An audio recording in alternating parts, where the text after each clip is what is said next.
যোৱাকালি মই এটা ভিডিঅ' দিছিলোঁ যে বিয়া পাতিব কেইলাখ টকা লাগে আৰু সেই ভিডিঅ'টোক লৈ পেলাই মোক বিভিন্নজনে বিভিন্ন ধৰণৰ কমেণ্ট দিছে আৰু মোক বহুতে লগ পাইও কৈছে যে ভিডিঅ' বনাবৰ টপিক পোৱা নাই, পৃথিৱীত বোলে এইবিলাক বোলে আলোচনাৰ বিষয় নহয়।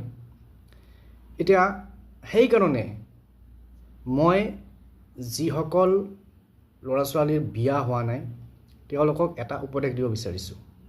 আপোনালোকে একচেপ্ট কৰে নকৰে সেইটো আপোনালোকৰ কথা, কিন্তু মই মোৰ এক্সপিৰিয়েঞ্চৰ ফালৰ পৰা সেইটো মই ক'ব বিচাৰিছোঁ। আমাৰ সমাজত যেতিয়া এজন ল'ৰা বা ছোৱালীৰ বিয়াৰ বয়স হয় তেতিয়া সকলোৱে বিয়াৰ কাৰণে প্ৰেছাৰ দিয়ে, বিয়া পাতিবৰ কাৰণে উপদেশ দিয়ে। কিন্তু যেতিয়া ল'ৰা বা ছোৱালীজনীয়ে উপাৰ্জন কৰা আৰম্ভ কৰে, ইনকাম কৰা ষ্টাৰ্ট কৰে, এবাৰো নকয় যে তুমি বিয়া পাতিব লাগিব, গতিকে বিয়াৰ কাৰণে পইচা জমা কৰিবা।